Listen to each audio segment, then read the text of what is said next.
Hey folks, welcome back. Another video here for Banish the Doubt.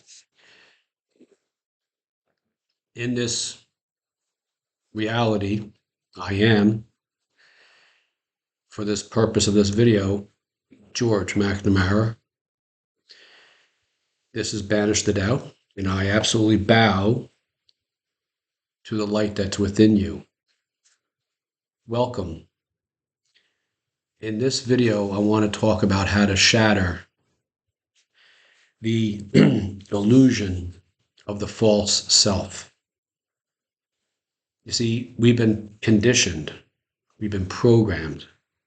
Our brains are wired to protect. Our subconscious is wired to protect the false self. We live in what's called a fractal universe. I want to explain to you, and you may have seen previous videos. If you're new to this channel, welcome. Do us a favor, please do a favor, hit the subscribe button, the notification bell, and give this video a thumbs up because it helps to create the algorithm, have more and more people see this information, because this is information. What I share with you, what others share on here on YouTube and other platforms, is stuff that we've never been taught. I was never taught this. So if you could please do that, we'd really appreciate that. And by the way, also comment down below. Let me know how these videos are helping you. And also, if you find yourself looking for any type of one-on-one coaching in any of the areas I talk about, you can join others who I coach. You can go to my channel, click on the link that says Coach Geo. Okay, but let's go ahead and let's find out what a fractal is and how I then say, and I've said in my previous videos, you'll find out how you are the field, are the universe, and the universe is you. So let's find that out. So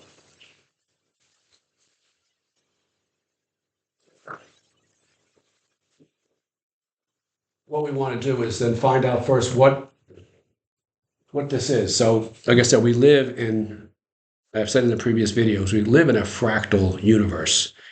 And a fractal is a curve or a geometric figure, each part of which has the same statistical character as the whole. I'll say that again. A fractal is a curve or a geometric figure, each part of which has the same statistical character as the whole. Fractals are useful in modeling structures such as eroded coastlines or snowflakes, in which similar patterns recur at progressively smaller scales, and in describing partly random or chaotic phenomena, such as crystal growth. Now, get ready for this, okay? Fluid turbulence and galaxy, the universe, formation. Fractal patterns seem so familiar because these shapes are omnipresent in nature. The most important characteristic of fractals is their so-called self-similarity.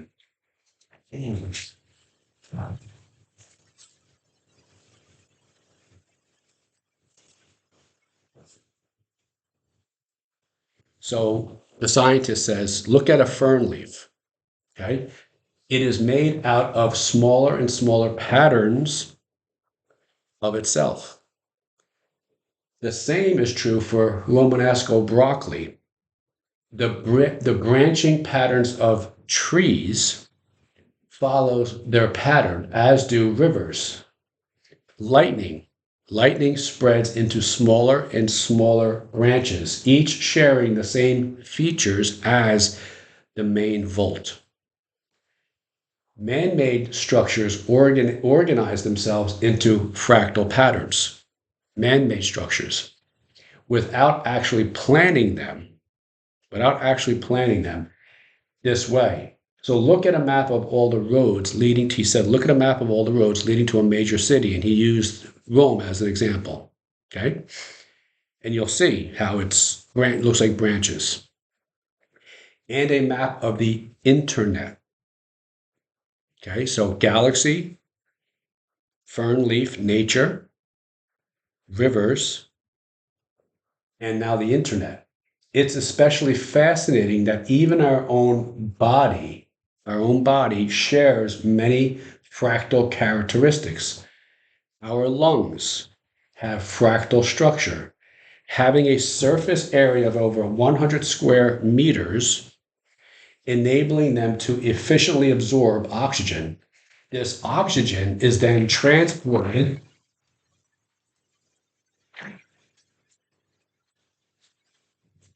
through our fractal bloodstream. So our lungs and our bloodstream. Okay. So we're going from fractal patterns in the galaxy, A, B, nature, C, our internal organs, our body, our brain, in which the neurons in our brain are interconnected fractally. Every thought you think, even right now, the thought you're thinking at this very moment is a cascade of electrical impulses traveling through a fractal network in your brain. The same visible fractal pattern of dark matter in the universe, 10 million light years apart. The same fractal branching pattern in that is the same that can be found in rivers, the neurons in your brain, or in lightning. So you and I are the field, the universe, and the universe, the field, is us. This is why I titled today's video, Shattering the Illusion of the False Self. Everything else is a false illusion. Your name, first name, your last name, it's an illusion. Everything in this life, your reality, your life starts from the belief and the definition that you have about yourself. Everything from there. That energy, that vibration, that frequency is pushed out to this universe. And the universe then is a giant mirror, mirroring back those thoughts, that energy, that vibration, that frequency that you're putting out.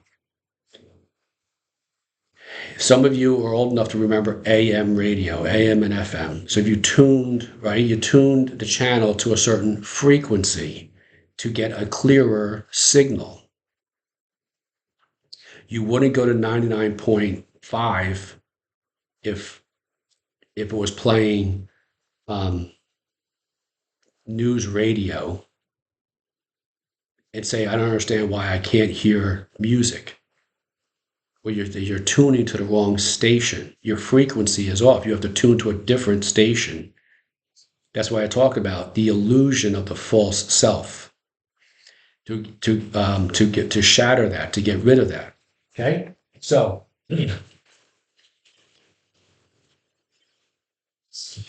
like I mentioned in the beginning, we are wired to protect ourselves. The subconscious is there to protect us. The programs in the subconscious are primarily for that. Because as we were raised, most of us in environments that were toxic, that were dysfunctioning. Not 100%, but 60% of all the information scientists have found, the information that we received growing up, 60% of it disempowering, self-sabotaging, limiting beliefs. Okay? So if we link pain then with being authentic, let's say, just be yourself. If we link pain with that, then our brain wires safety with associating pain with being in touch with our emotions. I remember you may have seen the movie The Godfather, the first Godfather. There was a scene in that movie where a young singer known as Frank Sinatra before he became Frank Sinatra, the story goes that he was looking to get the starring role in a movie called From Here to Eternity, the actual story. But then the director, the producer was blocking him. They wanted somebody else to star in the movie. So the story goes that Frank Sinatra went to the mob. This is probably back in the 40s or 50s, and they intervened. He went to them, and then he ended up getting the starring role and became Frank Sinatra, as the world found out later on. However, in the movie The Godfather, so it's depicted this way. So the Godfather is there, sitting in his chair, and the young guy comes in, and all the girls are hooting and hollering, and they're crying, whatever. And he goes to the Godfather and genuflects in front of him and tells him, Godfather, I want this starring role, but this producer, I don't understand. He's not working with me. And here's why I say this, how I'm linking this to what I just explained. In the movie, the actor he breaks down, starts crying. The Marlon Brando, who plays the role of the Godfather, stands up, takes him by his shoulders, starts to physically shake him, smacks him across the face, and then mocks the fact that he was crying. What I'm saying is that this programming, because it's a movie, goes out to multiple millions of young, impressionable minds, young men, and says, if you're authentic, if you show emotion, you're somehow less than. You're not a real man. Real men don't show their emotion. The same is true for just men in general, right? Because the system needs you to be able to hold a gun. You got to go fight and kill the enemy, this other person. So it has to have you conditioned to be able to go kill another person. So this is and if I'm authentic with myself, then I link pain to that. Because growing up, what did we hear? Things like, I'll give you something to cry about. Stop your crying. You always cry. This is the conditioning. This is the false self, okay? We are not who we have been conditioned to be. So we are not the money. You are not the money in your bank account.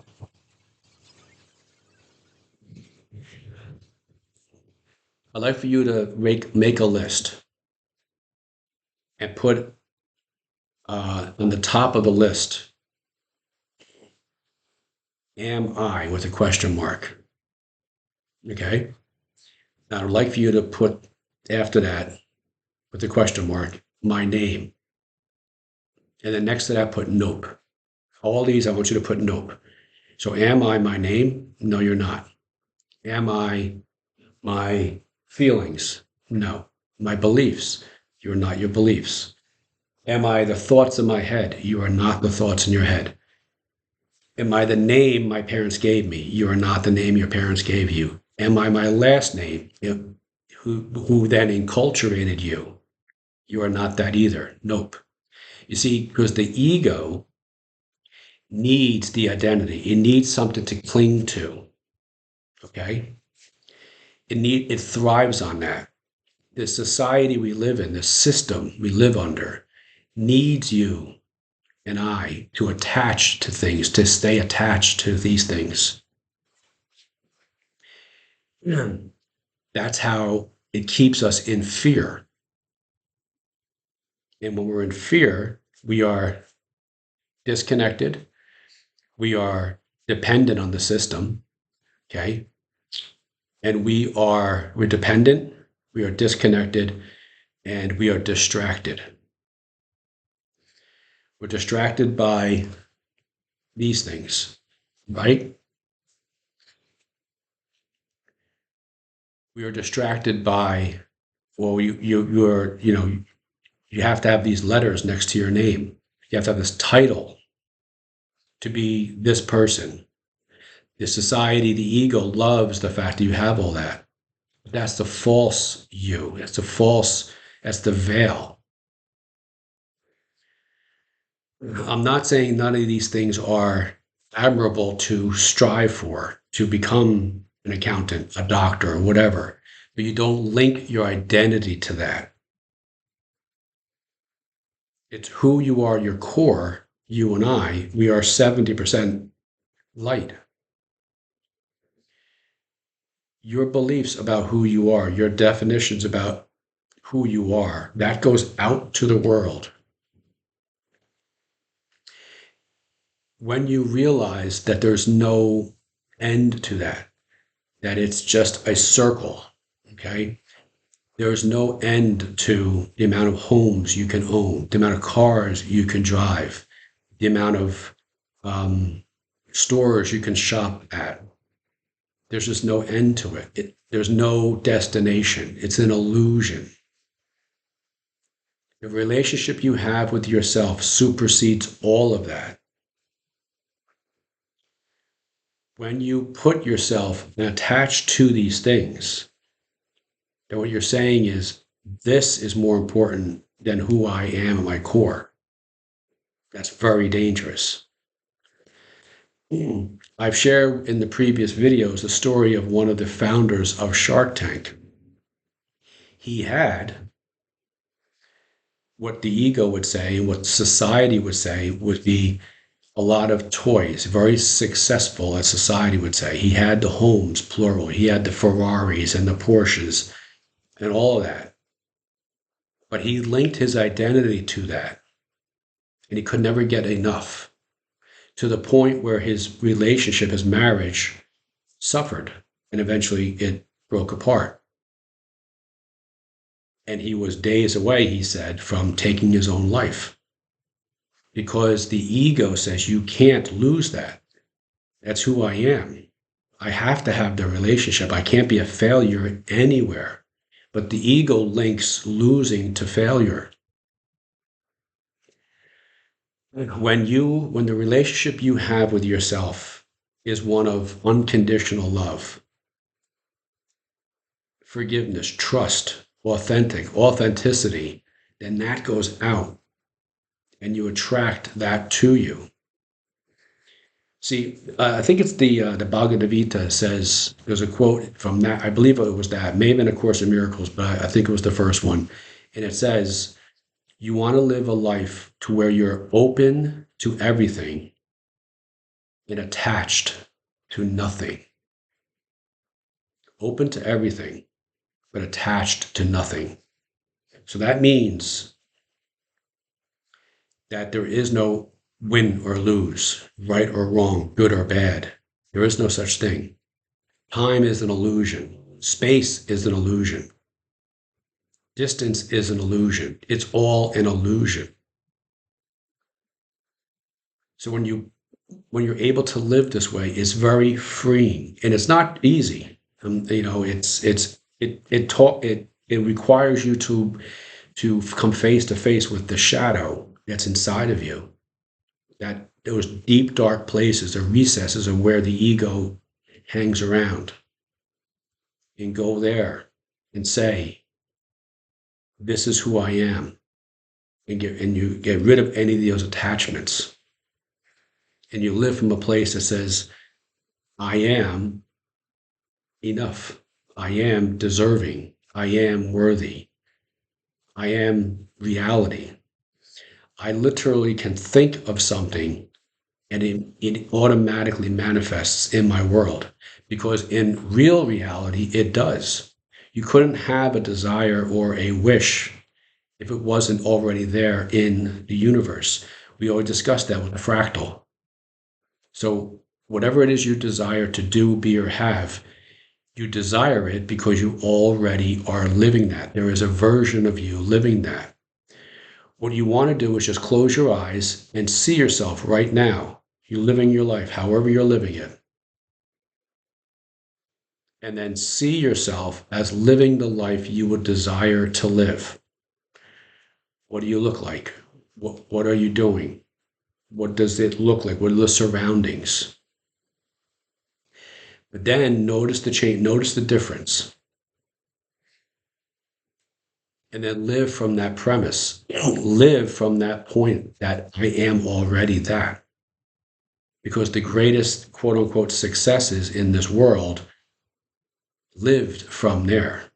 They did not live in the actual what we call reality. They lived in a place that was already done. I am already that. I am living that already. This is how we break through and we remove the illusion of the false self.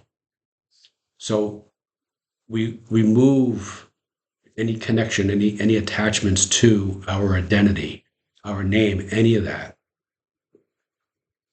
And we live in this reality of what we want to live. But not from the ego standpoint as to, oh, I'll feel better when I have the car, when I have the guy or the girl, the house, the second home, the job, the corporate office, whatever. It is, I am already living that now. That's it. I'm already living that now. And when you do that, those things just come to you. So we live our life in a way that we are open to everything, but attached to nothing. I'm attached to nothing, but I am already that I am. I'm already living that life. I'm already living in that reality. That's it. And when doubts show up, when they come up, and every time you feel yourself being sucked into gossip, or to politics or to anything like that, any kind of posting on social media, that's the false self. That's the ego. And it's fine. It's okay. There's no right or wrong, good or bad. It's just, okay, that's the old me. I'm sliding back into that. That's fine. I'm now detaching myself from the attachment to that. When you're able to do this, you're able to free yourself from the constrictions, from the attachments, from the false self that was programmed into you from the time you were born. If you would like any type of assistance with any of this, feel free to go to my channel, click on the link that says Coach Geo, and I'd be happy to work with you. Have a great day.